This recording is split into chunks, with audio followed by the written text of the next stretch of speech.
Untuk sholat tahiyatul masjid terlebih dahulu sebelum mengucapkan salam, ya, karena sholat tahiyatul masjid adalah hak Allah dan salam adalah hak makhluk, dan hak Allah subhanahu wa ta'ala lebih kita kedepankan daripada hak makhluk. Demikian yang dikatakan oleh Al-Imam Ibnul Qayyim Al-Jauzi rahimahullah ta'ala.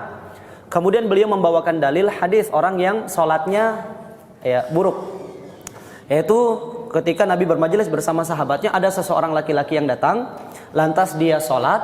Setelah sholat dia datang kepada Nabi, lantas mengucapkan salam. Nabi jawab salamnya, sallallahu alaihi wasallam, kemudian berkata, kembalilah ulangi sholatmu karena hakikatnya engkau belum sholat.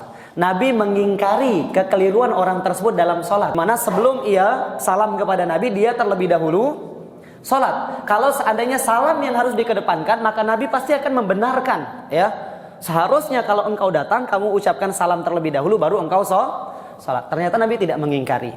Nah, dari sini kita pelajari bahwasannya salat tahiyatul masjid itu lebih diprioritaskan, dikedepankan sebelum kita mengucapkan salam.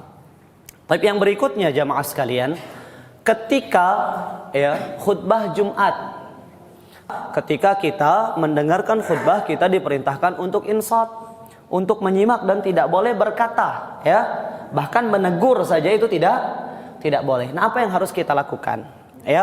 Maka kita jawab salam tersebut setelah khutbah selesai, dan tidak boleh menjawab salam ketika khatib sedang berkhutbah kecuali jika salamnya dari khatib. Jadi yang tidak boleh ketika khutbah itu interaksi antar sesama makmum.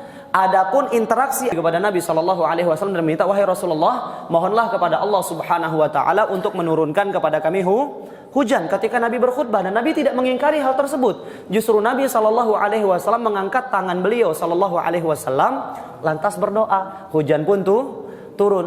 Tapi sampai Jumat berikutnya hujan tidak berhenti. Kemudian orang tersebut kembali berkata kepada Nabi, ya Rasulullah SAW, mohonlah kepada Allah agar memberhentikan hujan tersebut. Dan Nabi doakan, tidak mengingkari, jangan kamu ngomong ketika saya khutbah, enggak. Artinya interaksi antara makmum dengan khatib itu boleh.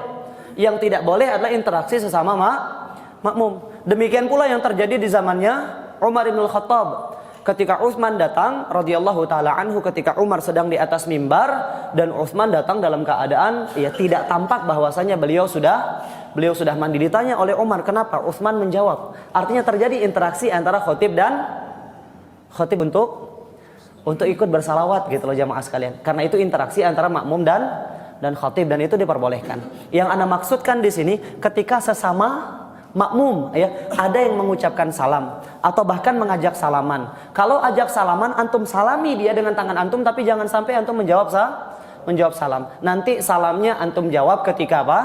Ketika sudah selesai khutbah, misalnya ketika qomat, antum jawab waalaikumsalam, seperti itu. Kemudian yang berikutnya, sangat-sangat dianjurkan untuk memulai salam sebelum pembicaraan. Jadi ketika kita datang, sebelum kita ngobrol-ngobrol, kita dianjurkan untuk memulainya dengan salam. Dan yang terakhir di antara adab-adab salam yang disampaikan oleh Asy-Syaikh di sini, bahwasanya dianjurkan untuk mengucapkan salam sebelum berpisah. Sebelum berpisah. Misalnya kita sekarang berjumpa, kemudian kita hendak pergi, maka dianjurkan untuk mengucapkan salam. Thayyib, setelah perpisahan tersebut ternyata kita ketemu lagi jamaah sekalian, tidak jauh jaraknya, Misalnya kita di masjid ini, selesai sholat Jumat, salaman, masing-masing pulang kan. Terus tiba-tiba ketika kita mampir di kios, misal untuk beli bensin, ternyata orang yang barusan juga sedang ada di kios. Kita ucapkan salam lagi atau tidak?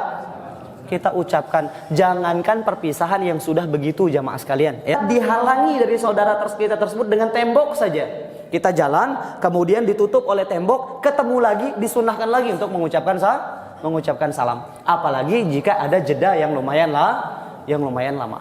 Jadi antum di dalam masjid ini sudah salam, keluar masjid ketemu lagi, disunahkan lagi untuk mengucapkan salam. Kalau sudah terhalangi oleh bangunan, oleh pohon, oleh apapun itu, kita kembali mengucapkan salam. Ini indahnya Islam. Kita dianjurkan untuk saling mendoakan keselamatan.